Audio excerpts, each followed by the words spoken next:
यो हो बहसको साथमा कामना सेवा विकास बैंक, प्रगतिको आधार कामना सेवासँगको कारोबार। Registration open for +2 Science Management Humanities and Law, Lumbini College.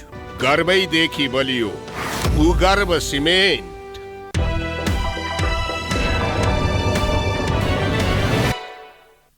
नमस्कार, यो बहसमा म यहाँलाई हार्दिक स्वागत गर्दछु। जीवराम भण्डारी। आज यहाँहरू सामुने उपस्थित हुनुहुन्छ डाक्टर चन्द्र भण्डारी। डाक्टर चन्द्र भण्डारी नेपाली काङ्ग्रेसको 14औं महाधिवेशनमा पार्टीको उपसभापतिका उम्मेदवार हुनुहुन्थ्यो, उहाँ पराजित हुनुभयो। त यसरी भन्दा उहाँलाई म नेपाली काङ्ग्रेसको उपसभापतिका पराजित उम्मेदवार भन्ने स्थितिमा म प्रवेश गरेको छु। त भलै नेपाली काङ्ग्रेसको एउटा पछिल्लो पुस्ताको सम्भावना भएको नेताको रूपमा डाक्टर चन्द्र भण्डारीलाई हेरिन्छ। उहाँसँग आज म काङ्ग्रेसको सम्पन्न भएको 14औं महाधिवेशन र यसले दिएको सन्देश, समसामयिक विषय, आम जिज्ञासाहरूलाई विविध विषयहरूमा उठान गर्ने प्रयत्न गर्नेछु। सर्वप्रथम म उहाँलाई स्वागत गर्छु। स्वागत छ यहाँलाई। धन्यवाद। बडा दुःख लागिरहेछ म तपाईँसँग आज कुरा गर्दा। काङ्ग्रेसमा ठुलो परिवर्तन हुन्छ अनि केही मानिसहरू यसो सेलिब्रिटी जस्ता मानिसले जितेको देखेर आहा परिवर्तन भयो पनि भने माला लगाए, एकदम खुसियाली। तर मैले यसो सरसर्ती आज हेरेँ, 13 जना पदाधिकारीहरूको घोषणा भएछ निर्वाचन परिणाम पार्टीको आन्तरिक महाधिवेशनको। 13 जनामा 8 जना देउवा क्याम्पबाट जितेछन्, 5 जना देउवा इतर क्याम्पबाट जितेछन्। सभापति शेरबहादुर देउवादेखि पूर्ण खड्का उपसभापतिदेखि सर्र हेरेँ। अब केही मानिसहरू चर्चा गर्छन् विश्वप्रकाश शर्मालाई नयाँ, गगन थापा महामन्त्रीमा नयाँ, भलै पहिले हार्नु भएको थियो उहाँ महामन्त्रीमा। यी व्यक्तिहरू परीक्षण पनि भइसकेको। यो परिवर्तन भयो काङ्ग्रेसमा, परिवर्तन भयो भने के हो मैले अलिक बुझ्न नसके हुनाले सामाजिक सञ्जालमा ठेटाहरूको धेरै चर्चा पनि बढी गर्छन्। यो के भएको, के कसरी परिवर्तन भयो काङ्ग्रेसमा भने? होइन, काङ्ग्रेसमा परिवर्तन भन्नाले काङ्ग्रेसले होइन, मैले अनुहार भनेको, किनभने विश्वप्रकाशले हिजो त्यो पार्टीको प्रवक्ता हुनुहुन्थ्यो, गगन थापाजी पार्टीको केन्द्रीय सदस्य मन्त्री भएको मानिस, अनि यसो हेर्दा अब 13 मा 8 शेरबहादुरकै क्याम्पको जितेको छ। के परिवर्तन भयो काङ्ग्रेसमा भनेर मैले चाहिँ बुझ्न नसके हुनाले मात्रै तपाईँलाई सोधेँ। मैले तपाईँलाई बताइदिन्छु, यो मुलुकको निर्माण र यसको विकासका निम्ति यसका अवयवहरू छन्। अवयवहरूमा यसको प्रकृति स्रोत र साधन पर्छ, यसको भाषा पर्छ, यसको संस्कृति पर्छ, यसको इतिहास पर्छ। यहाँ सबैभन्दा पहिले हामीले यसको धर्म पर्छ, राष्ट्र निर्माणका यी अवयवहरू। यसका विभिन्न क्लस्टरमा परेका जात जातिहरू पर्छ, जो नेपाललाई हेर्ने, राष्ट्रलाई हेरेर गर्ने यो विकासको कुरा हो। हामीले 30 वर्षमा हामीले परिवर्तन गऱ्यौँ कि राजालाई एउटा संवैधानिक दायराभित्र राख्यौँ र मुलुकलाई गणतान्त्रिक बनायौँ। तर मुलुकमा परिवर्तन आएन। जुन राष्ट्रका अवयवहरू, राष्ट्र निर्माण गर्ने अवयवहरू, तिनीहरू अरूको क्याप्चरमा गए। मेरो संस्कृतिको सम्मान भएन, मेरो धर्मको सम्मान भएन, मेरो भाषाको सम्मान भएन, मेरो मेन इतिहासको सम्मान भएन। पहिले यसको यो हेरौँ, देश त लथालिङ्गतिर गयो, आफ्नो पन्ने हरायो, भूगोल र अरू सबै मर्यो। ठिक, यो मेरो पिएचडी को रिसर्च हो। ठिक, मैले तपाईँलाई बताउँछु, नेपालको पहिलो डकुमेन्ट हो। त्यसपछि मैले मुलुक मर्दैछ भन्ने भयो र काङ्ग्रेसको राष्ट्रिय चुनावमा काङ्ग्रेसले चाहिँ पराजित भयो। 165 सिटमा 23 सिट आयो।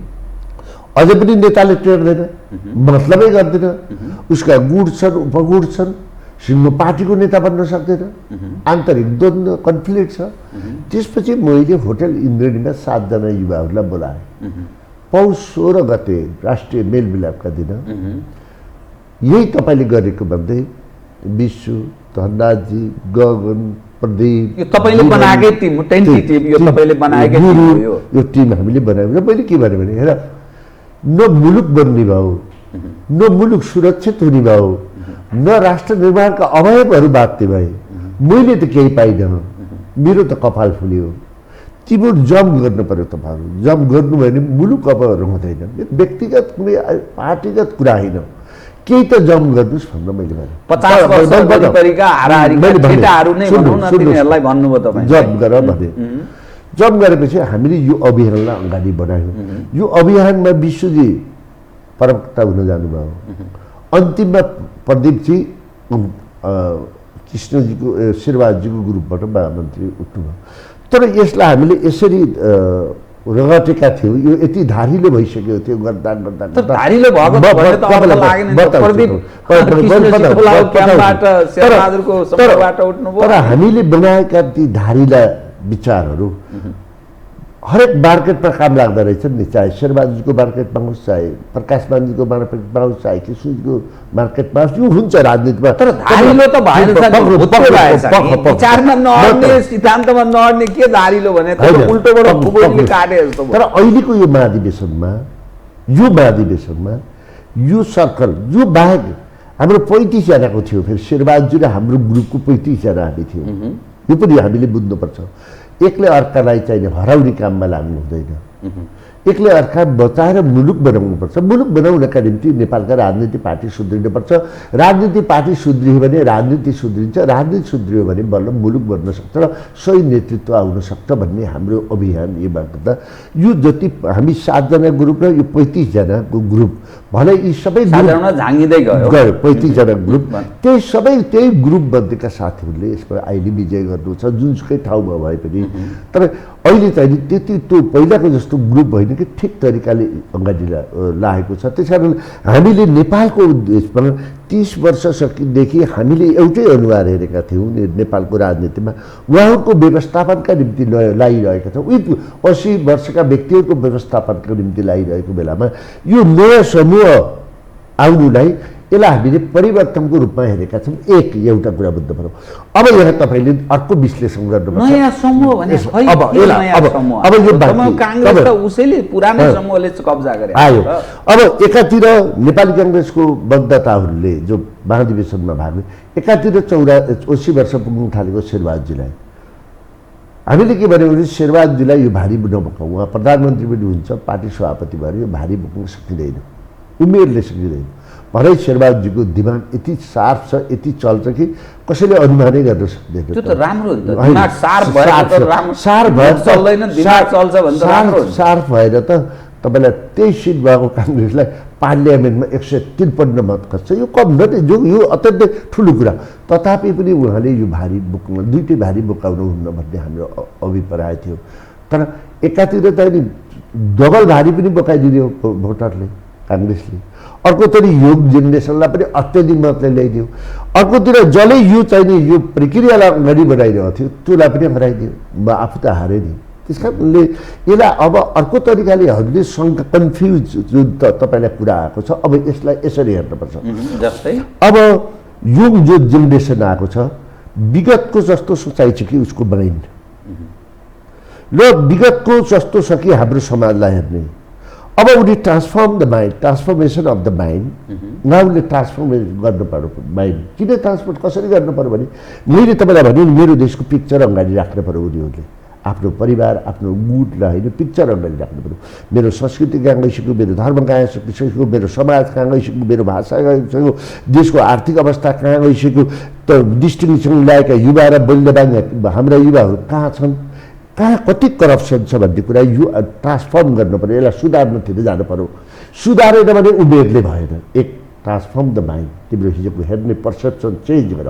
तिम्रो पर्सेप्सन मलाई पहिला मुलुक आओस् मुलुकभित्रका जनता आओस् यसरी हेर्नु पर्यो transformation of the mind transformation of the society हेर्नुहोस् यो पनि कस्तो छ हाम्रो समाज र हामी विश्वका सबभन्दा योग्य मान्छे हौँ सबैभन्दा बहादुर मान्छे हौँ सबैभन्दा राम्रो बहादुर हिजो प्रमाणित पहिले प्रमाणित गरेको संस्कृति भएका मान्छेहरू हेर्नुहोस् संस्कृतिमा हाम्रो पुरानो पूर्वजहरूले हामीले ध्वंस गर्यौं यसलाई हामीले त्यसकारण बहादुर भन्नु र अर्को कुरा हामी सनातनी हुन् हामी सबैभन्दा धर्मको हिसाबले पनि हामी धेरै उच्च कोटिका हौँ यहाँ चाहिँ धर्मलाई अफिम मान्नेहरूको वर्चस्व खास गरी शासन र त्यसको वरिपरि म भन्छु यो यति धेरै उच्च छ कि त्यहाँ जातपात केही छैन, अरूले खेलिदिएर त्यसलाई हामीले रोक्न सकेनौँ। त्यसो हाम्रो समाज राम्रो छ, हाम्रो समाजका अवयवहरू राम्रो छ, त्यसलाई ध्वंस पार्ने शासक छन्। शासकहरूलाई त दलले ध्वंस पार्ने, यसलाई अब व्यवस्थित गरौँ र विश्वको मानिसहरूलाई आउने गरौँ। त्यसकारण ट्रान्सफर्मेसन अफ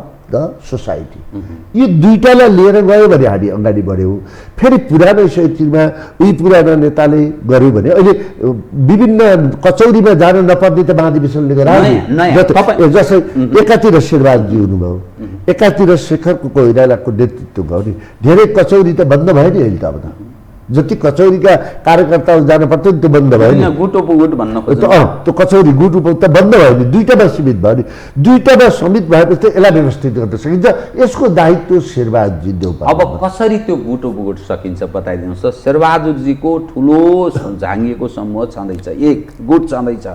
दोस्रो, प्रकाशमान सिंहले सानो भाग त लिए लगेर चाहिँ उनको पल्टोमा अहिले भोट चाहिँ मेरो शेरबहादुरजीको पल्टोमा मेरो भोट चाहिँ शेरबहादुरको पल्टोमा भनेर हालिदिए। विमलेन्द्र दिल्लीले त्यो 230, 35, 36 कति भोट पनि लगेर हालिदिए। भोलि केन्द्रीय कमिटीमा केन्द्रीय कार्य समिति गठन हुँदा उनीहरूको गुटलाई दिइन्छ। कृष्ण सिटौलाल मेरा मानिस हारे, त्यो एउटा चौधरी चाहिँ जित्यो, अरू सबै हारे। त्यसकारण मेरा मानिसलाई सेन्ट्रल कमिटी 33 जना मनोनित गर्ने मध्येमा मेरो भाग भन्न खोजिहाल्छन्।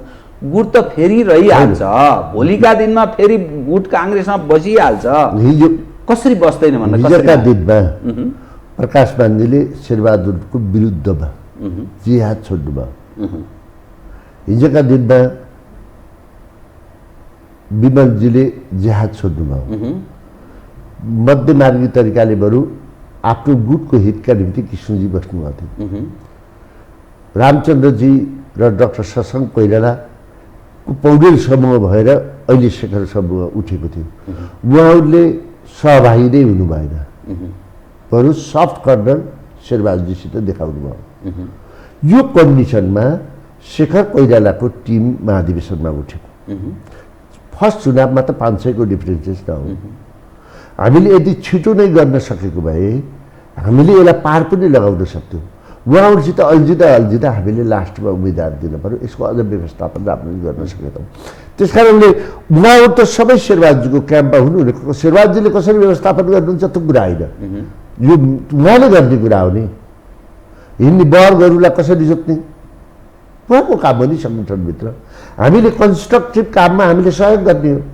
त्यसो भए हामी त अहिले 40% को प्रतिनिधित्व गर्छौँ, तथापि यो भाग बन्न होइन। 40% 40% हामीले पाउनुपर्छ भन्ने अर्थ आइगयो। भन्दैछु सबै मनोनित गरिदिने होला। शेरबहादुरले रामचन्द्र रुँदा रुँदै गाह्रो भइरहेको छ। 40% को प्रतिनिधित्व गर्छौँ हामीले। 40% को भनेको भोलिको भाइ हिजोको जस्तो भाग बन्न होइन। यो कुरा फेरि बुझ्नु पर्यो।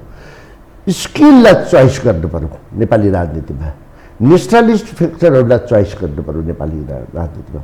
भूगोललाई हेर्ने व्यक्तिहरूलाई र नेसनलाई हेर्ने व्यक्तिहरूलाई चोइस गर्नु पर्यो, कसैको व्यक्तिलाई, कसैको व्यक्तिको बुझ चढ्दैन। यो आधारमा हामीले लयौँ भने यो गुट पनि सिद्धिन्छ, मुलुक पनि अगाडि जान्छ। आउनु थालेको निर्वाचन त्यो चाहिँ तपाईँको प्रार्थना इच्छा मेरो प्रस्ताव मात्र होइन, म त्यो गुटको सेकेन्ड म्यान हुँ। उपसभापतिमा उठेको सेकेन्ड समूहको सेकेन्ड म्यान हुन् त शेखरजीको समूहका। त्यसैले यो कुरा हामी लाग्छौँ। तर हिजो जस्तो डिस्ट्रक्टिभ माइन्ड, अल्झिने माइन्ड हामीले विधि र विधानमा पार्टीलाई हिँडाल्न चाहन्छौँ। देशलाई संविधान अनुसार हिँडाल्न चाहन्छौँ। विधि र विधानमा हिँड्ने बित्तिकै त झगडा छँदै छैन त। विधिलाई चुनावबाट आउँदा त चितिकोलाई मान्न पर्यो कि परेन। यो अलिक स्पष्ट गरिदिनुहोस् त। तपाईँले पनि धेरैले के गौरव गरिरहेछन् भने एउटा शेरबहादुर समूह, अर्को शेखर कोइराला समूह। यो जो समूह भनेको छ नि, यो के को लडाइँ हो बताइदिनुहोस् त। सैद्धान्तिक हो कि वैचारिक हो कि कुनै अरू त्यस्तो पक्ष आदर्शका कुरा छन् कि के को समूह यो चाहिँ बताइदिनुहोस् त। अहिले कस्तो राम्रो कुरा भन्नु। नेपालका राजनीतिक पार्टीहरू पार्टी बन्न सकेका थिएनन्। नेपालका राजनीतिक नेताहरू नेता बन्न सकेका छैनन्। आफ्नो सिङ्गो पार्टीको नेता बन्न सकेका छैनन्। मैले हद्द राखेँ। गुट उपगुट। अब शेरबहादुरजी प्रधानमन्त्री पनि हुने, पार्टी सभापति हुने, यो अगाडि पनि हुनुहुन्थ्यो नि त। उहाँलाई गुट र उपगुट किन चाहिएको थियो र? चाहिएको थियो र? जो सत्तामा छैन, जो प्राप्त गर्ने उसले चाहिँ नि झगडा गर्छ, प्राप्त गर्नेको निम्ति जो सबै चिज प्राप्त गरेको छ उसले समन्वय गर्छ। फेरि शेरबहादुरले पनि नगरेको पनि होइन। फेरि यति कुरा हाम्रो केन्द्रीय समितिका धेरै निर्णयहरू सर्वसम्मत हुन्थे शेरबहादुरका। यो पनि हामीले यसरी हेर्नुपर्छ। तथापि धेरै गुट उपगुटले गर्दा हरेक मान्छेको कार्यकर्ताहरूलाई विभिन्न घरमा जाने दिन्छु दास जस्तो बनाएको थियो कि। त्यसैले यसलाई चाहिँ हामीले विचारको भनेको नयाँ जेनेरेसन आओस्, उहाँहरूले लिडरसिपमा परिवर्तन होस्, नयाँ अनुहार हेर्न पाऊँ भन्ने हो नि हाम्रो त। त्यसले नयाँ अनुहारले नयाँ आशा जगाउँछ क्या। तपाईँहरूले त अमेरिकामा रेगनदेखि ठुलो बुसदेखि सानो बुसदेखि हेर्दा अहिले बाइडेन देख्नुहुन्छ नि। हामीले त यिनै नेतालाई मात्रै हेरिरहेछौँ। त्यसले गर्दा मान्छेहरूलाई चाहिँ डिस्करेज गरिरहेको थियो। नयाँ व्यक्तिहरूले जस्तै अहिले आए यो पुरानो के भन्नुहुन्छ यिनले त भाषण गरेर पनि इन्जेक्सन दिन्छ नि। हाम्रोमा त भाषण एउटा केपी ओलीले दिन 3 चोटि बोले गरेर हाम्रो त बोल्दैन उठ्पेटे गरे पनि मान्छेले त केपी ओली भन्ने गराएको थियो नि। अब त्यसको कम्पिटिसन पनि हाम्रो योङहरूले गर्न सक्छ। ओलीलाई जवाफ दिनेछ नयाँ पुस्ताले। यो कम्युनिस्ट पार्टीलाई पनि जवाफ दिने छ।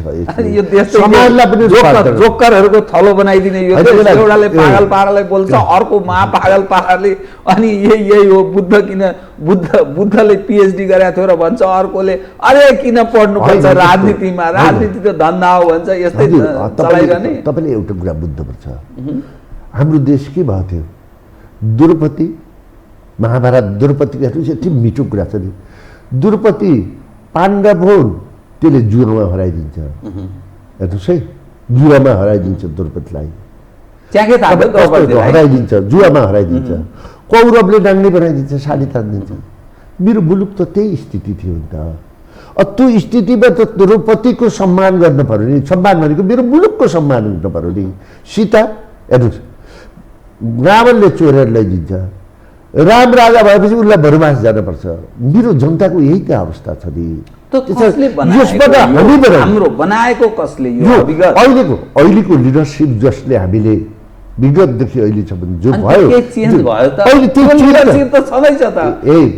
केपी ओलीजी सर्वाधिक त्यो पार्टीमा विकल्पै छैन। त्यो पार्टीमा पनि खै के चेन्ज भयो त्यो पार्टीमा तपाईँलाई यो नेपाल जस्तो परम्परागतले चलेको पार्टी, विधि र विधानलाई कमजोर बनाएको पार्टी, स्वार्थका निम्ति गुट उपगुट भएको पार्टीहरू शक्तिले सबै कुरा प्राप्त हुन्छ। आज शेरबहादुरजी प्रधानमन्त्री हुनुहुन्न थियो भने पार्टी सभापति बन्न सक्नुहुन्थ्यो। शेरबहादुरजी बन्न सक्नुहुन्थेन। राज्य सत्ताको दुरुपयोग। यति धेरै घरानाका मान्छेहरू त्यहाँ आत्मसमर्पण गर्न जाने थिएन। यो कुरा पनि हामीले हेर्नुपर्छ। पावर नेपालको कन्टेक्स्टमा मैले तपाईँसित जहिले पनि यो देशको, यो समाजको, जनताको भन्दा मैले कहिले कुरा गर्दिनँ। म 5.5 वर्ष जेल बसेँ। मेरो 42 वर्ष भयो। मेरो कुनै टुङ्गो छैन। यसैको हितका निम्ति जनताको हित पनि गर्छु। काङ्ग्रेस कसरी बनाउने भन्छु त मलाई हराइदियो नि त। सत्य कति गाह्रो छ, सत्यलाई बाँच्न कति गाह्रो छ। राइट कुरा तपाईँ गरिरहनु। तपाईँले के भन्नुभयो भने हामीले लामो समयदेखि कसरत गऱ्यौँ भने विद्यार्थी राजनीतिदेखि नै पार्टी कार्यकर्तालाई धारिलो बनाउने, राजनीतिक सुझबुझवाला बनाउने निरन्तर हामीले कसरत गरिरह्यौँ। त्यसको छनक पाइयो। केही नयाँ पुस्ता पनि त आए नि भनेर जो भन्नुभयो नि, एउटा म दृष्टान्त दिउँ है, उदाहरण त्यो देखिएको तस्बिरसहित।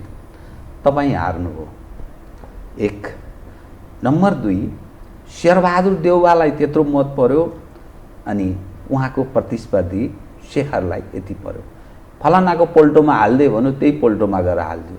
त्यो कुनै सैद्धान्तिक वैचारिक कारण छैन। अर्कोतर्फ गगन थापालाई 3000 भोट पर्छ अनि फेरि गगन थापाको विरोधीले फेरि अर्कोले पाउँछ। अर्को जितेको छ, अर्को पक्षको पनि जितेको छ।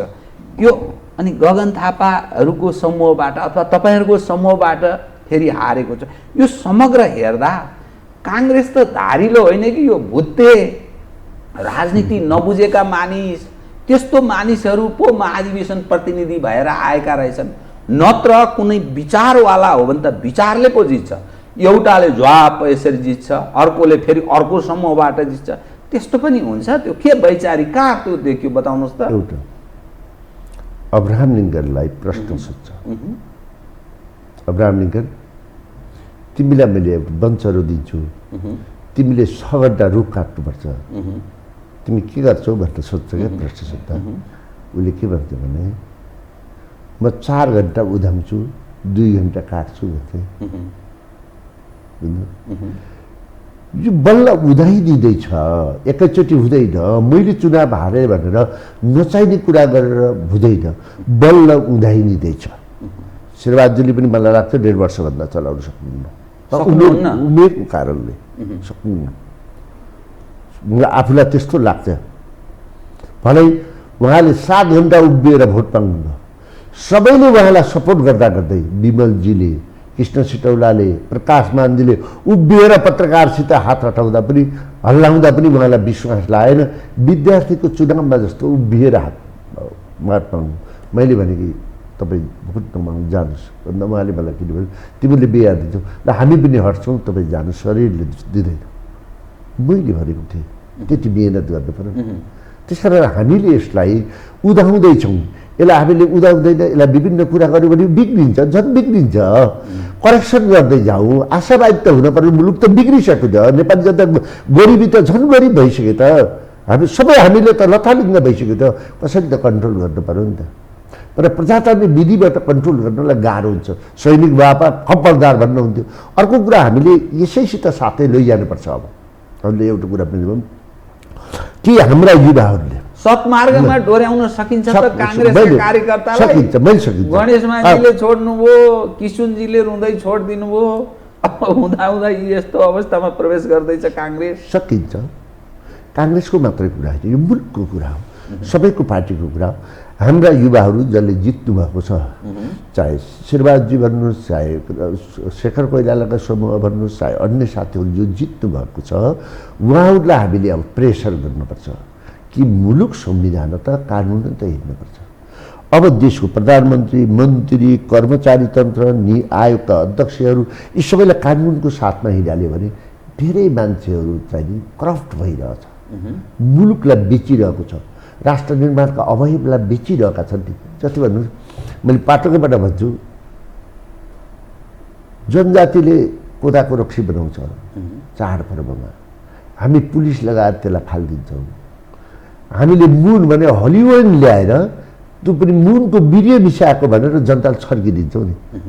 पनिस गर्न पर्यो, त्यो संस्कृतिमाथिको र राष्ट्रमाथिको अपराध। प्रधानमन्त्री नै त्यही काम गर्छ, कसले पनिस गर्छ? प्रधानमन्त्री नेताहरू अब तपाईँले यति धेरै सडकहरू हामीले निर्माण गरेका छौँ। अब हाम्रो ट्रान्सफर्म गर्न पर्यो हाम्रो माइन्डलाई कि अब हामीले एकीकृत बस्तीको निर्माण गर्नुपर्छ, सुरुङ मार्गको व्यवस्था गर्नुपर्छ। ट्रान्सफर्म द माइन्ड भनेको यो हो, ट्रान्सफर्मेसन अफ द माइन्ड भनेको बस्तीको व्यवस्था गर्नुपर्छ। हामीले यति धेरै स्कुल र हस्पिटल खोल्यौँ नि, 30 वर्षमा खोलेको त छौँ नि। ती सबै सीमित व्यक्तिका लागि पिपुलले हस्पिटल प्राप्त गर्न सकेन कोरोना आएको बेलामा। अहिले पनि देख्नु हाम्रा जनताले, तपाईँले कहाँ रातो बङ्गलालाई पढाउन सक्नुहुन्छ बच्चा, यो पत्रकारिता गरेर मैले कहाँबाट सक्दिनँ नि। हामी स्कुल हाम्रो लागि भनेको हाम्रा बच्चामा चाहिँ अहिले पनि मैले हिजो पनि भनेको छु, डिस्टिङसन ल्याएछ, तपाईँलाई भिसा प्राप्त गर्यो भने नागरिकता छोडिदिन्छ। हाम्रो पाठ्यक्रम कति कमजोर छ, नेसनलिस्ट पाठ्यक्रम भएन, राष्ट्रवादी पाठ्यक्रम भएन। र हाम्रो यति प्राकृतिक स्रोत, जल स्रोत छ, प्राकृतिक स्रोत छ, जनताको लागि त्यसमा जोड दिने हो भने 5 वर्ष मुलुक भन्छ नि, विश्वको मान्छे हाम्रोमा आउन सक्छ नि।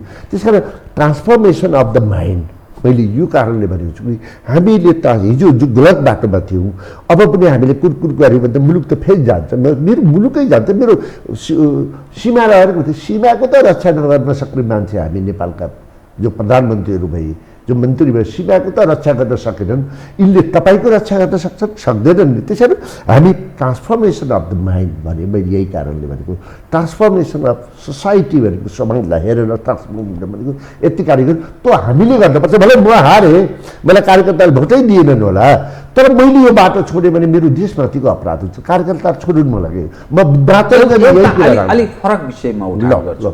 नेपाली काङ्ग्रेस अलि मध्यमार्गी, गरिब र धनीहरू दुवैलाई सन्तुलन कायम गर्ने एउटा प्रजातान्त्रिक पार्टी भनेर बुझिन्छ। यो धर्मको बारेमा पनि धेरै रिजिड छैन, अलिकति उदार प्रकृतिको यसरी बुझिने पार्टी। पछिल्लो समय हुँदा हुँदा कुन ठाउँमा यो प्रवेश गर्यो भने परम्परा, मूल्य, मान्यता, आदर्श, खास गरी हिन्दुत्वको सवाल उपर नकारात्मक त्यस्ता मानिसहरूको कब्जामा गएको कुरा गर्छन् र देश एउटा कुन अवस्थामा प्रवेश गर्न सक्छ भनेर राजनीति शास्त्रका पण्डितहरू के व्याख्या गर्न थालेका छन् भने एकातर्फ हिन्दुत्वको धार्मिक नारा लाग्न सक्छ, अर्कोतर्फ निरपेक्षतावादीहरू कसिएर जाग्न सक्छन् र यो दुई बीचको ठुलो टसलमा देश फस्न सक्छ। त्यस्तो अवस्थामा राजनीतिक दलहरू सबभन्दा खतरामा पर्दछन् र काङ्ग्रेसको यो पछिल्लो अलिकति चर्चा, छलफल र नेतृत्वमा यसो स्थापित हुन खोजेको या स्थापित गराउने प्रयत्न गरेको मानिसहरूको अनुहार हेर्दा जय मसीवाला अलिकति वेस्टर्न सोसाइटीका मानिसहरूको वर्चस्व युरोपियन अमेरिकन सोसाइटीसँग निकट रहेर घुलमिल गरेर यसो अलिअलि दाल चामल पनि जो गर्ने यस्ता मानिसहरूको वर्चस्व बढ्न थाल्यो भनेर चिन्ता व्यक्त गर्छन्। यो मध्यमार्गी काङ्ग्रेस, प्रजातान्त्रिक काङ्ग्रेस कहाँ जान लाग्यो भनेर त्यो अलिकति चिन्ता पनि व्यक्त गर्छन् के तपाईहरू यसरी पनि हेर्नु भएको छ कि छैन? हामी सबै नेपालीले बुझ्नुपर्ने, संसारका मानिसहरूले बुझ्नुपर्ने, चाहे जुनसुकै धर्मका हुन् चाहे सम्प्रदायका हुन् सबैले बुझ्नुपर्ने के हो भने हामी सनातन हौँ। हामीभित्र सबै हाम्रो लक्ष्य काङ्ग्रेस त गौरव गर्छ नि हामी सनातन हौँ। अरूमै सुन्नुहोस्, हरेक दृष्टिकोणले संसारका सबै मान्छे सनातन हुन्। हाम्रो लक्ष्य परोपकार हो। पहिला यो कुरा बुझ्नु पर्यो। नेपाली समाजको नेपाली मनस्थिति हाम्रो दर्शनै त्यही पूर्वीय दर्शन, यही करोडौँ वर्ष अगाडिको दर्शन जुन वेदव्यासले प्रस्तुत गरेका थिए त्यही दर्शनभित्र आधारित छ विश्व। या अरू त सबै पछिका सम्प्रदाय हुन्, आफू बलियो हुन बनाएका गुट उपगुट जस्ता हुन्। यो अत्यन्त ठुलो कुरा हो है। मैले तपाईँलाई भने हामी सनातन हो, हाम्रो लक्ष्य परोपकार हो, जनताको हितमा गर्ने हो यो कुरा। र मेरो चाहिँ जीवनशैली हिन्दू, जुनसुकै सम्प्रदायका भए पनि हामी हिन्दू कल्चरलाई मान्छौँ। त्यही यसरी हामीले हेर्नुपर्छ। यसको मजबुती नै मानिसको मजबुती हो, राष्ट्रको मजबुती हो। अब तपाईँले क्रिस्चियनिटीको कुरा गर्नु भने अमेरिकनहरूको कुरा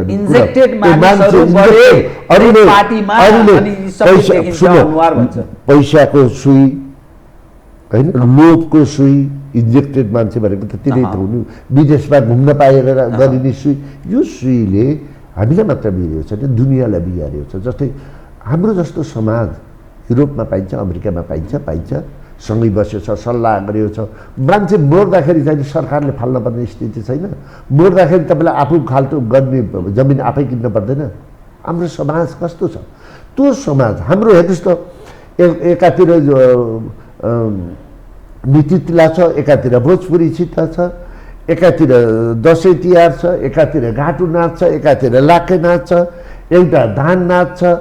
यी विभिन्न कुरा चाहिँ हामीले मैले भन्न खोजेँ नि हामीले चिन्ता नै गरेनौँ, हामीले आफैलाई बुझेनौँ। आफैलाई नबुझ्ने मान्छेले मुलुक कसरी बुझ्छ यस्तो तरिकाले हो। त्यस कारण हामीले यसलाई बाटो डिरेल भएर आइतिएर जान हुँदैन, यसलाई लिएरै जानुपर्छ। मलाई तपाईँलाई लाग्छ भलै म कहाँ पुग्छु मलाई थाहा छैन, म कहाँ पुग्छु भन्ने कुरा म कहाँ पुग्नु छ मेरो त्यही सडक हो। हिजो पनि अहिले पनि सडक, मेरो के जानेवाला छ न, मेरो घर छ न मेरो कोही छ। साथीहरू मेरो त जान्न नि, मेरो रह्यो भने मर्ने बेला मेरो जमिन हो। तर यी धेरै गमाएका मानिसहरू त डराएर बसेका छन् नि, कहिले कानुन लाग्ला र म जेलमा जाम्ला भनेर सबलाई प्रेसर भइरहेछ। भएको छ कि छैन? यही खालको नेतृत्व, यही खालको सिस्टम, यही खालका पार्टीहरूमा जस्ता पार्टीहरूको कब्जा रहेसम्म त त्यो कसैलाई लुट्नेकोलाई लुट्ने पाइरहन्छ अनि खान नपाउने स्थिति रहन्छ। यिनी व्यक्ति यो प्रवृत्तिले मुलुक बन्दैन। यो अहिलेसम्म जति रियलाइज गर्नु भएको छ अहिलेका गर्नुहुन्छ के कब्जा उनकै हातमा छ त के गर्नु त आत्तिँदै हुँदैन। यति कठोर हुनेवाला छ नि अब समाज। जहिलेसको लथालिङ्ग भए त मुलुक त बस्दैन होला त। समयलाई पनि पर्खिनु पर्यो नि, कतिको सबै कुराको जवाब म दिन सक्दिनँ। भगवान् कृष्णले त समयलाई पर्ख भन्छ, म त मान्छे हुँ, तपाईँसित सबै कुराको जवाब दिन सक्दिनँ मैले। तर मेरो विश्वास हो कि कुनै पनि हालतमा जो मुलुकलाई लुटेका छन् तिनले मुलुकलाई लुट्नेहरूलाई जेल हाल्नै पर्छ र त्यो नेपालको सम्पत्ति ल्याउनु पर्छ। गरिबका छोराछोरी अरब गएर कमाउने, मुलुक लुट्ने, म प्रधानमन्त्री बन्ने, अरबमा घुम्न जाने, तपाईँले अरब मरुभूमि चाहिँ स्वर्ग भन्ने, युरोप चाहिँ हिउँले बनेका सहरहरू चाहिँ स्वर्ग भन्ने, मेरो देश सबैभन्दा ठुलो प्रकृतिले दिएको सुन्दर देश चाहिँ सधैँ चाहिँ लथालिङ्ग भएर बस्ने, यसको त बदला लिनै पर्छ। यति पनि हामीले कमिटमेन्ट गरेनौँ भने, अहिले आएका युवाहरूले गरेनन् भने यो मुलुकको श्राप लाग्छ तपाईँलाई। मेत्री आमाले श्राप दिन्छन्, यति कुरा हो। त्यस कारण मलाई केही चाहिएको छ, मेरो सडक हो, हिजो पनि सडक हो, आज पनि सडक हो, हिजो पनि भाडा हो, आज पनि भाडा हो, मेरो मर्ने भूमि त मैले सुरक्षित गर्नुपर्छ, यति कुरा हो। यो सबैले बोक्नुपर्छ यो भावना। यस आधारमा नेपालको मिडिया पनि चल्नुपर्छ। नेपाली काङ्ग्रेसमा केन्द्रीय सदस्यका उम्मेदवार अरू पनि जो हुँदै अहिले बिहानबाट मतगणना प्रारम्भ हुँदैछ, त ती जो अनुहार छन् भोलि अरू केही जित्लान्, त्यो सबै हेर्दा त तपाईँले भनेका उद्योगमा लागेका, व्यापार व्यवसाय गर्ने गैर राजनीतिक मानिसहरू काङ्ग्रेसमा त कब्जा पो छ त। यसो हेर्दाखेरि त फलाना उद्योगपति ढिस्काना के गर्ने, ढिस्काना अर्कै धन्दा गर्ने, त्यो सबै काङ्ग्रेसमा छन्। अनि कहाँबाट सुधार गर्नुहुन्छ?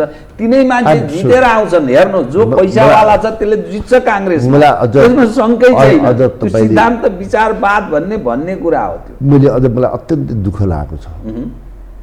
हामीले बनाएको संविधान 8वटा क्लस्टर, हरेक जाति भाषा भाषीहरू यो नेसन बिल्डिङमा सहभागी हुनु। मैले भनेको त अब एसियाको सबैभन्दा ठुला धनी मानिएका विनोद दौडले क्लस्टरमा, सबभन्दा धेरै धनी भएको अत्यन्त इमान्दारपूर्वक हेल्थमा काम गर्ने उमेश श्रेष्ठ क्लस्टरमा, जातीय क्लस्टरमा, यसले अत्यन्त ठुलो गलत काम भएको छ। उहाँहरू प्रतिस्पर्धाबाट आउनु पर्थ्यो होइन। हामीले बनाएको संविधान त पहुँच नपुगेकालाई अगाडि ल्याउन खोजेका हुन् त। राजनीति र व्यापार उस्तै रहेछ भनेर बुझ्नु। अहिले नेपालको पोलिटिक्स जनताका निम्ति, राष्ट्रका निम्ति भन्दा कमाउनेमा परिणत भएको छ। त्यस कारणले गर्दा यी समस्याहरू आएका छन् र पोलिटिकल लिडरहरू र कर्मचारी तन्त्र मोरल हुन सकेको छैन। कहाँनिर यसको कमी छ? कमी कानुनमा मात्रै कमी छ। कानुनले काम गर्न सकेन, मानिसहरू विधिली प्रक्रियामा हिँड्न सकेनन्। त्यस कारणले यसको अवस्था सिर्जना भयो।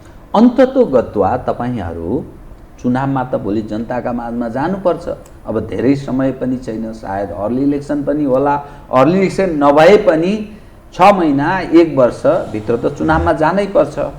यो जुन लथालिङ्ग भत्ताभुङ्गको देशको अवस्था छ, लथालिङ्ग भत्ताभुङ्ग यस मानेमा विकास छैन, मानिसहरू बेरोजगार छन्, गुजारा गर्न विदेश जान बाध्य छन्, साराका सारा मानिसको रुवाबासी छ, उपचार गर्न सक्दैन, पढ्नका लागि बडा ठुलो क्रन्दन दुःख छ, पीडा छ। यी सब दृश्य हेर्दा भोलि त्यो भोट माग्न चाहिँ बाबा ठाकुरे मलाई भोट देऊ भन्दा के का लागि भोट देऊ भनेर माग्ने बताइदिनुहोस् त। कुन अनुहार देखाएर भोट माग्ने, के का लागि माग्ने? तपाईँले भनेको प्रश्न सही कुरा हो। मुलुक सधैँ लथालिङ्ग हुने, तिमीलाई भोट दिने जनताको जीवनस्तर नबढ्ने, तिम्रो र तिमीले नियुक्ति गरेका मान्छेहरूको 6 महिनामा अनुहार परिवर्तन हुने, उनलाई सहरमा घर चाहिने, राम्रो गाडी चाहिने, यही हो तपाईँले प्रश्न गरेको। यसको मैले चन्द्र भण्डारीलाई यो प्रश्न गरेँ, किन चन्द्र भण्डारीले त्यो सुख सुविधा, त्यो सयल, त्यो आनन्द गर्यो भन्न खोजेको होइन कि त्यो 46 तिरको काङ्ग्रेस त्यसका अनुहार म सम्झन्छु। अहिले आइपुग्दाका काङ्ग्रेसका अनुहार, त्यो जनताका शुभेच्छुको उही अवस्था छ। त्यो हेर्दा कत्रो त्यो चेन्ज, कत्रो आय आर्जन, त्यो त व्यापारी उद्योगीले भन्दा सुविधा लिएर हिँडिरहेको। बिपी कोइराला प्रधानमन्त्री हुँदा 13 दिनका दिन तारिणी कोइरालाले नयाँ जुत्ता लाउनु भयो। बिपीले प्रश्न गर्नु कि तिमीले यो जुत्ता कहाँबाट ल्याऊ? कहाँबाट ल्यायो तारिणीलाई बिपीको प्रश्न बिपीले आफ्नो भाइलाई प्रश्न सुमन शमशेरले भूमि सुधार लागू गर्नुभयो 16,000 भूमि चाहिँ नि नेपाल सरकारलाई दिएर भूमि सुधार लागू गर्नुभयो होइन त्यो काङ्ग्रेस अहिले मरेको छ त्यो काङ्ग्रेसलाई जगाउनका निम्ति हामी लागेको यो जेनेरेसन लाग्नु पर्यो कोही त लाग्नु पर्यो नि मैले भने नि त्यो सत्य कसरी अप्ठ्यारोमा पर्छ कसरी अभिमन्यु जै चक्रव्यूहमा पर्छ भन्ने कुरा त मैले भने नि सत्य अहिले त चक्रव्यूहमा छ नि हो छ त्यसैले हामी चक्रव्यूहमा परेको छ अभिमन्यु जस्तै मेरो मुलुक जसरी द्रौपदी र सीता जस्तो भएको छ जसरी सत्य चक्रव्यूहमा परिरहेको छ यसलाई कसैले त निकाल्न पर्ला भलै तपाईँले नपताउनु पार्टीमा उड्दा त हार्छस् ठुला कुरा गर्छस् भन्नु होला तर तपाईँलाई लाग्ला धेरै सुन्ने साथीहरूलाई पनि लाग्ला तर सत्य त यही हो नि तपाईँलाई यो मात्रै कहाँ छ र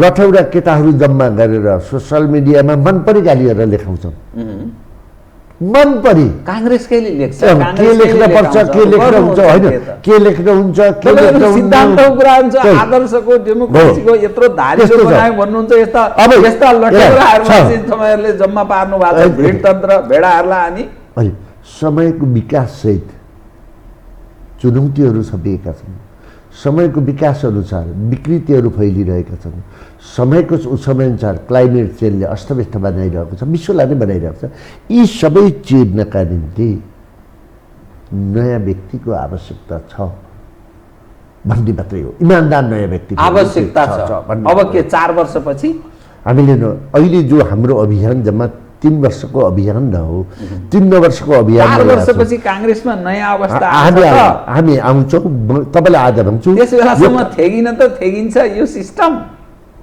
सिस्टम नथेगिएर के हुन्छ कहाँ जान्छ भन्नुहोस् त होइन राजनीति त तागत राजनीति तपाईँले भन्नुभएको छ राजनीति नेपालको राजनीति विकृत छ राजनीति त्यसमा शङ्कै छैन प्रजातन्त्र छैन लोकतन्त्रमा नेताको परिभाषा जुन हामीले पढ्यौँ त्यो परिभाषाभित्र नेपालका नेता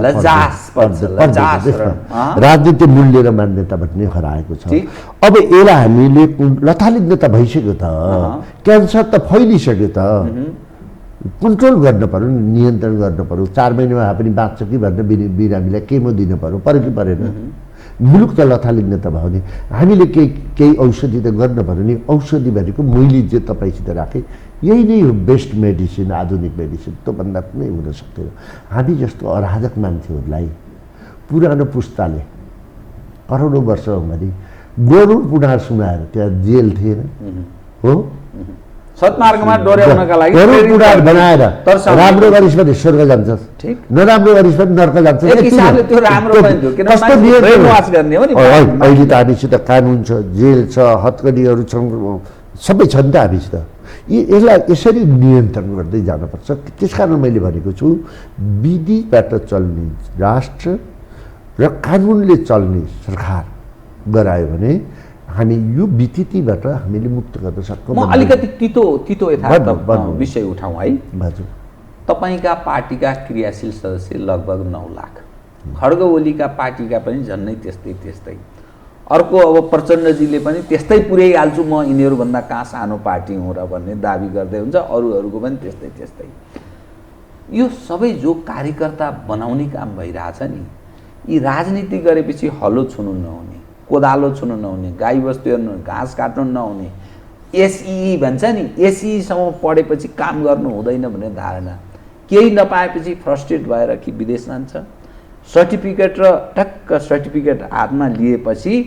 अनि पासपोर्ट बनाउँछ युरोप अमेरिकातिर दौडन्छ एक खाले अर्को अलि तिग्रा बलियो भएको गल्फ कन्ट्रीतिर जान्छ बाँकी जो मानिस छन् सबका सब राजनीतिज्ञ हुँ पो भन्छ ऊ राजनीति गरेको पनि भन्दैन राजनीतिक कार्यकर्ता हो भन्दैन म त राजनीतिज्ञ भइसकेँ भन्छ यो जुन लठैतहरूको जवाब जो राजनीतिमा हावी गराउने काम भएको छ नि यसरी राजनीतिले यो के गर्न खोजे तपाईँहरूले साराका सारा मानिसलाई 3 करोड पपुलेसनमा 70 लाख भन्दा बढी बाहिर छ 30 लाख मानिस राजनीतिमा क्रियाशील यो के गर्न खोजे बताउनुहोस् त तपाईँहरूले नेपालमा राजनीतिले राजनीति मात्रै गर्यो, राजनीतिले अरू अवयवहरूलाई छुन सकेन। यहाँ राजनीति भनेको त सदस्यता बढ्ने मात्रै होइन, राजनीति भनेको त अरू अवयवहरू हुन्छन्।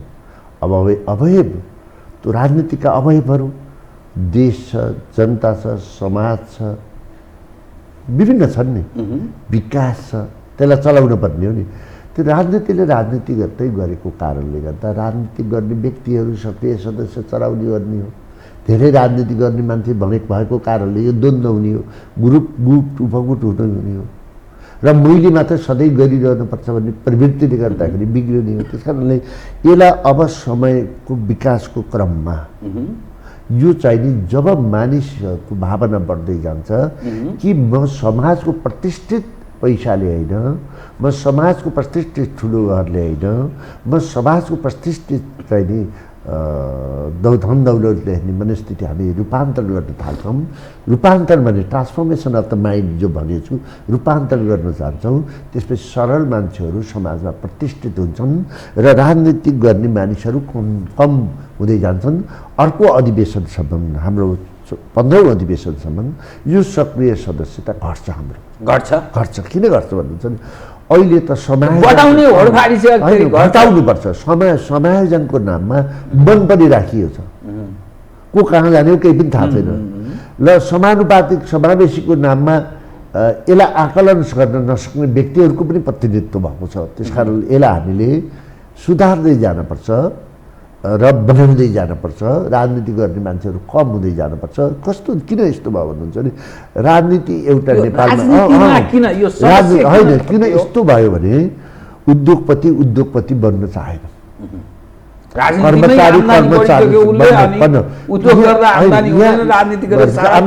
सबै लिन पाइयो। 1 करोड दिएपछि 1 अरब कमाउनु पाइयो के, बुझ्नु नै। त्यसकारण यो राजनीति विकृति भयो। त्यसकारण मैले बारम्बार निवेदन गरेको छु, नेपाल कानुनी राज्य हुन सकेन, विधिले चल्न सकेन। त्यसकारणले यो प्रवृत्तिलाई हामीले अन्त गर्नुपर्छ। हामीले बुझेका छौँ, बुझेर हामीले काम बुझ्नु भएको छ। अब सवाल के रह्यो भने नेपालको राजनीतिमा दुई खाले विचार देखिन्छ कि एउटा सङ्घीय लोकतान्त्रिक गणतन्त्र धर्मनिरपेक्षतावादीहरू एक समूह, त्यसलाई दुत्कारने अर्को विचार। दुई विचार मात्रै। खास गरी मूलतः काङ्ग्रेसले अब डेमोक्रेसी भन्छ जुन खालको सिस्टम हामी एडप्ट गरिरहेका छौँ, यसलाई हामी ग्रहण गरेर हिँडिरहेका छौँ। कम्युनिस्टहरू पनि योभन्दा पृथक छैन। नाम चाहिँ त्यसो हेर्दाखेरि ट्रेडमार्कको रूपमा कम्युनिस्ट हौँ भनेर गरिब दिनदुखीको अलिकति राष्ट्रवादी टाइपका हामी हौँ, अलिक देशभक्त हौँ भन्छ नि, राष्ट्रवादी नै होइन देशभक्त हौँ भनेर त्यो भ्रम गरेर कम्युनिस्ट खाने। काङ्ग्रेस अलिकति हामी डेमोक्रेट हौँ भनेर यसरी दिने। तर वेस्टमिनिस्टर सिस्टमको खिलाफमा विश्वमा त्यति गुन्जायस छ भन्ने अहिले 21औं सदीमा देखिँदैन। तर भोलि उत्पन्न हुन सक्ने नेपालको आन्तरिक खास गरी रडाको भनेको सङ्घीयता, गणतन्त्र र धर्मनिरपेक्षताका पक्षपाती एक ठाउँमा, यसको विरोधी अर्को ठाउँमा उभिन सक्छ। यो चाहिँ सबभन्दा खतरनाक र घनघोर लडाईँको मूल मुद्दा नै यही हुनेछ। आज वा भोलि अन्ततोगत्वा यही हुने हो। भलै त्यो अर्को विचारको नेतृत्व गर्ने मानिस कमजोर होला, अभाव होला, त्यसको सायद खोजी भइरहेछ भन्छन् नि त मानिसहरू। हेर्नुहोस्, तपाईँले उठाएको सङ्घीयताको प्रश्न जो छ र यसको जुन स्ट्रक्चर बनायौँ हामीले, राजनीति गर्ने मान्छेहरू बेरोजगारी नबनुन् भनेर बनायौँ र हामीले देशको राजस्व कति छ भन्ने कुरा पनि हामीले आकलन गर्न सकेनौँ, जसले गर्दा सिंहदरबारको अधिकार गाउँमा त पुर्यायौँ। यसमा मेरो कहीँ भन्छु यो राम्रो पक्ष हो। तर पुर्याउँदाखेरि मेरो क्षमता पनि त हेर्दा पर्यो। क्षमतालाई आकलन गर्न नसक्दाखेरि यसले विकृति ल्यायो। अब मुलुक भोलि चल्न सक्दैन आर्थिक रूपले पनि। विष्णु पौडेलज्यूले केपी ओली हुँदा 3 खरब ऋण लिनुभएको छ, त्यसको ब्याज त तिर्न पर्ला नि, मुलुक त झन् अराजकतातिर जाला नि। त्यसकारण अब यसलाई हामीले मोडिफाई गर्नुपर्छ, सङ्घीयताको कुरालाई अब नयाँ छलफल गर्नुपर्छ। त्यो क्लियर कट आइडिया मसित छ। खर्च कटौत त गर्नु पर्यो नि। दिल्लाज खनालहरूले बनाएको रिपोर्ट पनि छ खर्च कसरी गर्छन्। अर्कोतिर यति धेरै कर्मचारी तन्त्र छ जो नेपालमा आवश्यकतै छैन। अर्कोतिर के छ भने अहिले तपाईँले आयोगले निकाल्छ चिन्ता नै छैन कि देशको मन्त्री प्रधानमन्त्री उनीहरूलाई। अब डक्टर बेरोजगारी छ, जनताले औषधि पाएको छैन, जनतासित डक्टर छैन। इन्जिनियर बेरोजगारी छ, गाउँमा इन्जिनियर छैन। उही जनरल एजुकेसन बसेका मान्छेलाई मात्रै लोकसभा खोले गर्छ। गलत काम नेपालमा भएको छ। त्यस कारणले यो नेपाल बिग्रेको छ। यसलाई हामीले खर्च कटौती गर्दै अगाडि बढ्नुपर्छ भन्ने कुरा लाग्छ। राजनीति रोजगारीको राजनीतिक प्लेन स्ट्रक्चर चाहिँ नि राज्यको स्ट्रक्चर तपाईँलाई रोजगारीका निम्ति बनेका होइनन्। कर्मचारी तन्त्र जनरल एजुकेसन पढेकाहरूलाई लथालिङ्ग गर्न बनेका होइनन्। यो कुरा हामीले हेर्नुपर्छ। एक दोस्रो कुरा राजाको बारेमा गणतन्त्रको बारेमा भन्नु तपाईँलाई मैले म भन्छु राजाजी तुलसी गिरीजी कमल थापाहरू कहिलेकाहीँ सानो कुराले क्लिक गर्छ। यदि कमल थापाजी आज कमल थापाले त प्रश्न उठाउनुहुन्छ नि ज्ञानजीलाई कमल थापाले र तुलसी गिरीले त्यति बेला राजालाई हामी नेपालका राजनीतिक पार्टीसितै मिलेर जानुपर्छ, मलाई गृहमन्त्री चाहिँदैन, अहिले उनीहरूलाई दिनुहोस्, तुलसी गिरीले मलाई उपाध्यक्ष चाहिँदैन भनेको भए आज नेपालमा गणतन्त्र आउनु थिएन। तपाईँले यति कुरा पनि हेर्नुहोस्, हेर्नु सानो क्लिक सानो सियाले यति घन्टा टिटनस भएर मान्छे मर्छ नि त। यो कुरा पनि भन्नु होला। र मैले चाहिँ नि विवेक शाहले लेखेको किताबमा तपाईँलाई मैले भन्छु मैले आज उहाँले एकदम निष्पक्ष भएर मेरो बारेमा लेखिदिनुहुन्छ। मैले राजालाई उहाँहरूसित मैले के भनेको भने यो जति वीरेन्द्रको सम्पत्ति छ नेपालमा ठुलो हिंसा भयो, यसले नेपाललाई त गरिबी भयो, यो सम्पत्ति सार्वजनिक गरौँ र एसओएस जस्ता घरहरू बनाइदिउँ। यसले राज संस्थालाई मजबुत बनाउँछ वा राजामाथि उठेका प्रश्नहरू हटाउँछन्। दोस्रो चाहिँ नि यो पार्टीहरूसित झगडा गर्नु हुँदैन। एउटा परिवेशमा आयो, नयाँ परिवेश आयो, त्यो झगडा गर्नु हुँदैन। तेस्रो चाहिँ नि अहिलेको जो राजाले लिएको जेनेरेसन छ भने त्यसले आधुनिकतालाई अहिलेको चेन्जलाई छेक्न सक्दैन। होइन भने राजा जान सक्छ। मैले त्यति बेला भनेको हेर्नुहोस्, म एउटा सामान्य फुटपाथमा हेर्ने मान्छेले बुझेको कुरा पनि यो स्वार्थले गर्दा आज तपाईँले नेपालको बहुदलीय व्यवस्था 30 वर्षमा प्रश्न जति उठाउनुहुन्छ त्यही नै कमजोरी भयो। दोस्रो कुरा धर्मको बारेमा के भन्नुहुन्छ, अस्ति राम मन्दिरको निर्माण अयोध्यामा बनाउँदा तिनीहरूले सनातन भने नि, सनातन भन्ने नेपाली झापाको एउटा पण्डितले वाचन गर्दा सनातन भनेका छन्, हिन्दू भनेका छैन। हिन्दू भनेको त हाम्रो संस्कृति हो, हाम्रो लक्ष्य परम्परा हो। हामी सनातन मैले भनेको छु नि, यसले सबैको प्रतिनिधित्व गर्छ। नेपाल पनि के भने विभिन्न भाषा भाषी धर्म भएको हुनाले यसले प्रतिनिधित्व गर्छ।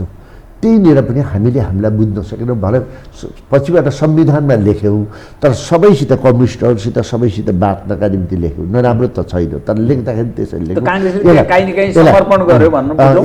समर्पण होइन, त्यसलाई जोगायो, सबै मिलेर जोगाएर लेखेको छ संविधानमा, त्यस्तो छैन। तर यसलाई अब समय त एउटा संयन्त्र परिवर्तनशील छ नि, हामी सबै बसेर मुलुकलाई के गर्दा राम्रो हुन्छ, कहाँनिर चुक्यौँ भनेर परिवर्तन गरे भइहाल्यो त।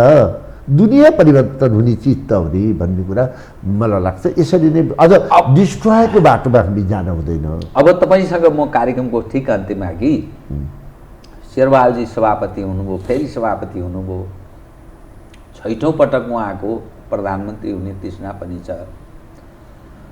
के सल्लाह दिनुहुन्छ तपाईँ? शेरबहादुरजीलाई मेरो सल्लाह कुनै काम लाग्दैन।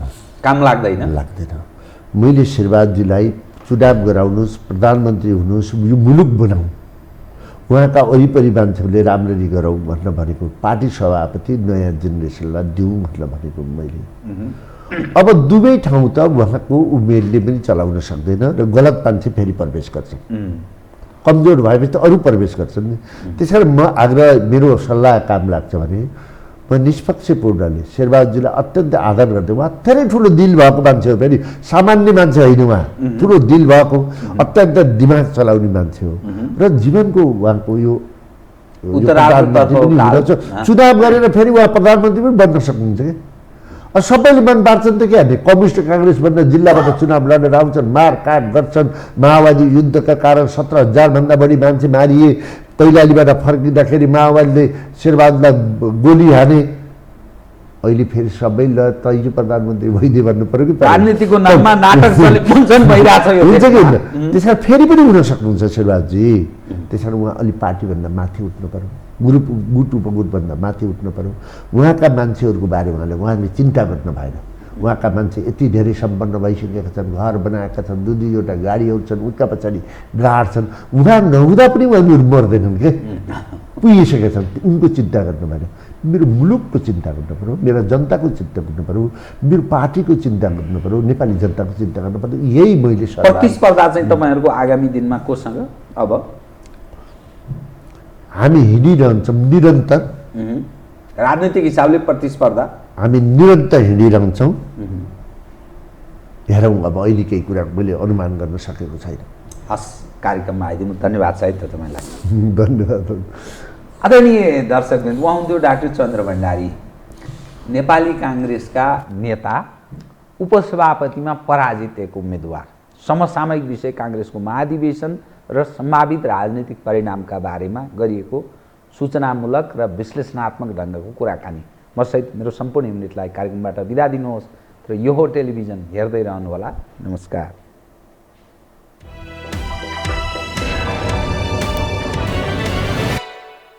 यो हो बहसको साथमा कामना सेवा विकास बैंक प्रगतिको आधार कामना सेवासँगको कारोबार Registration open for +2 Science Management Humanities and Law Lumbini College गर्वैदेखि बलियो भूगर्भ सिमेन्ट